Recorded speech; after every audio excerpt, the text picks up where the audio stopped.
Hi friends, good morning. నేను మీ అబ్బాయి సాయి కుమార్. అందరూ ఎలా ఉన్నారు? బాగున్నారా? ఓకే. నన్ను కొంతమంది సబ్స్క్రైబర్స్ కానీ లేకపోతే తెలిసిన వాళ్ళు అడిగారు, బ్యాక్డోర్ జాబ్స్ వల్ల యూజెస్ ఏంటి, ఆర్ బ్యాక్డోర్ జాబ్స్ వల్ల కలగ కలగబోయే నష్టాలు ఏంటి అడిగారు. బ్యాక్డోర్ జాబ్స్ వల్ల main one of the use, మనం ఈజీగా డబ్బులు పోగొట్టుకోవచ్చండి. ఎంత ఈజీగా డబ్బులు పోగొట్టుకోవచ్చు అంటే, ఒక బెట్టింగ్, ఒక జూదం అలాంటి వాటిల్లో ఎంత ఈజీగా డబ్బులు పోగొట్టుకోవచ్చో బ్యాక్డోర్ జాబ్స్ వల్ల కూడా డబ్బులు ఈజీగా పోగొట్టుకోవచ్చు. అది మీరు మైండ్లో పెట్టుకోండి. అది ఎంత మాత్రం పెట్టి పోగొట్టుకుంటాం అనేది అప్ టు యూ. కొంతమంది 75,000 కట్టామంటారు, కొంతమంది 3 lakhs కట్టామంటారు, కొంతమంది 2 lakhs కట్టామంటారు. నన్ను అడిగితే ఈ బ్యాక్డోర్ జాబ్స్ అనేది మీరు ఫస్ట్ ఎంకరేజ్ చేయొద్దు. మీరు టెక్నాలజీ నేర్చుకోండి, టైం స్పెండ్ చేసిన తర్వాత దాని మీద ట్రై చేయండి, దాని మీద రిఫరల్స్ పట్టండి, దాని మీద స్టార్టప్స్ కంపెనీస్కి వెళ్ళండి, ఫ్రీగా అయినా వర్క్ చేయండి, వర్క్ కల్చర్ నేర్చుకోండి.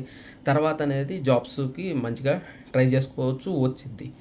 ఇవన్నీ అయిపోయిన తర్వాత ఫైనల్గా ప్రయత్నానికి బ్యాక్డోర్ జాబ్స్కి రండి. అంతేగాని స్టార్టింగ్లోనే బ్యాక్డోర్ జాబ్స్ కంపెనీ జాబ్ అయిపోవడం, అదే ఇంజనీరింగ్ అయిపోవడం, లేకపోతే ఇంకేదైనా మన చదువు అయిపోవడం, బ్యాక్డోర్ జాబ్స్కి వెళ్ళడం.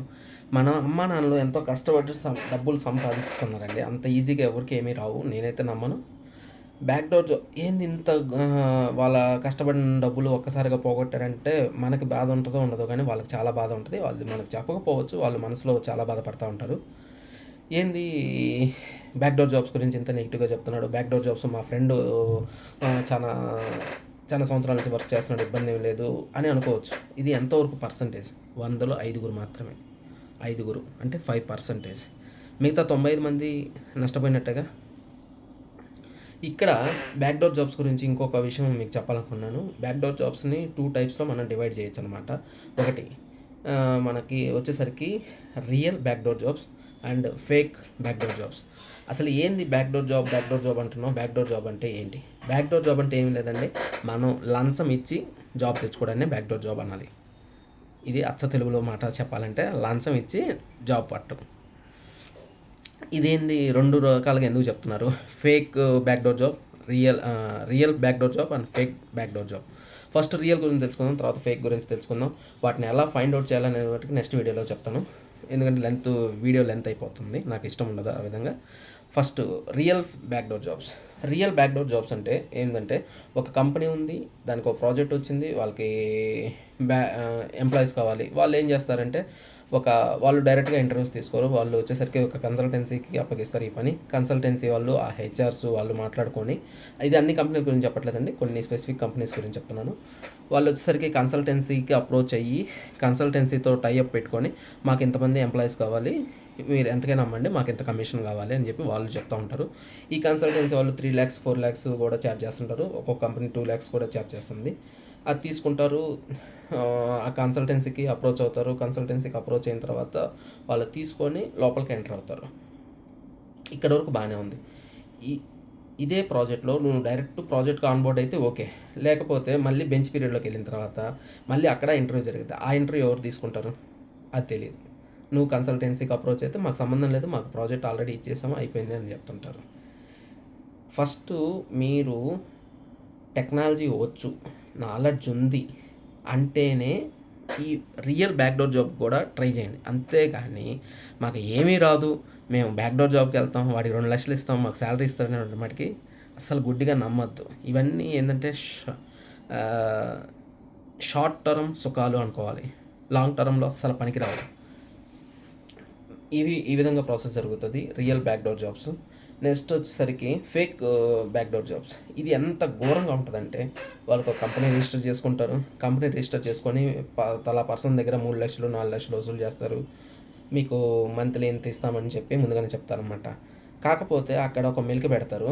ఏందా మెలిక అంటే, మీరు జాబ్లో రావడంతోనే మీకు సపోజ్ 3 lakhs ప్యాకేజ్ ఇచ్చారు. 3 lakhs ప్యాకేజ్ అనగానే మన వాళ్ళు ఏమనుకుంటారు, 3 lakhs 25,000 వచ్చేసిద్ది మంత్లీ అనుకుంటారు.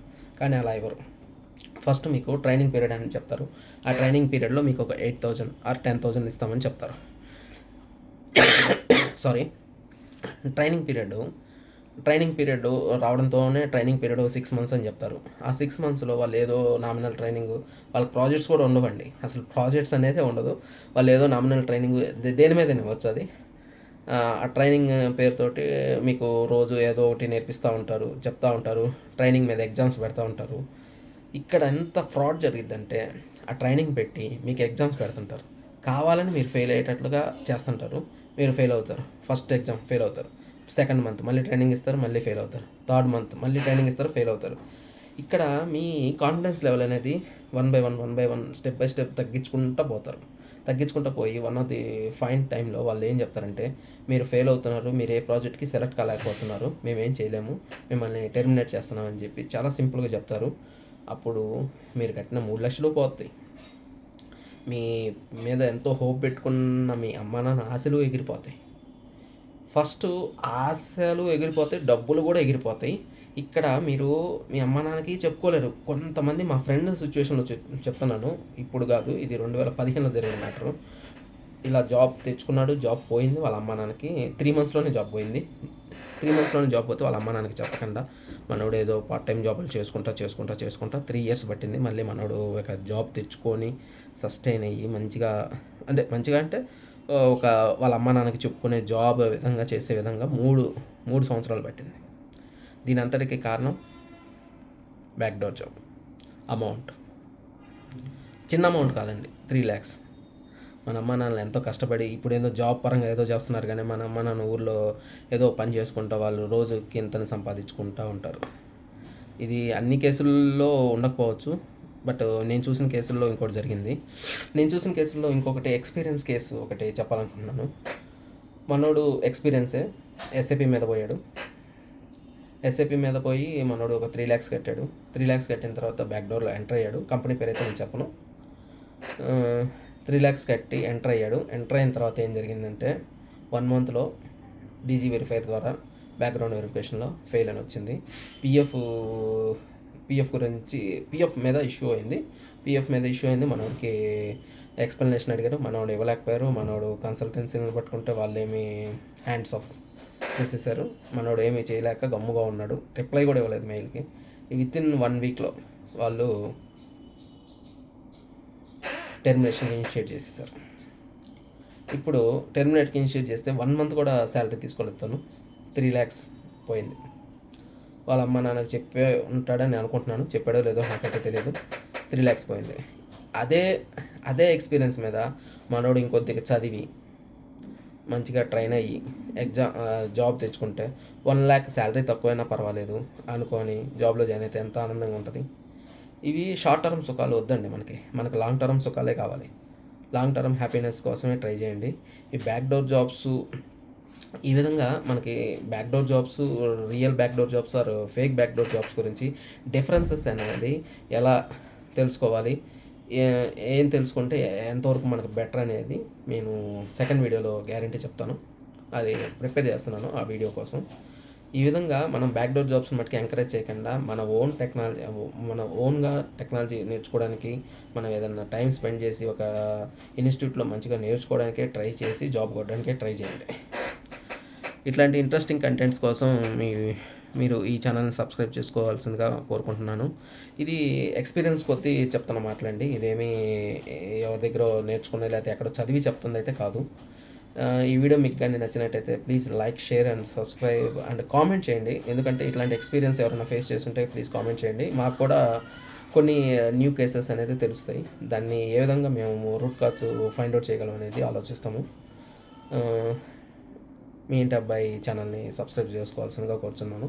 ఇట్లు మీ ఇంటి అబ్బాయి సాయి కుమార్, సైనింగ్ ఆఫ్.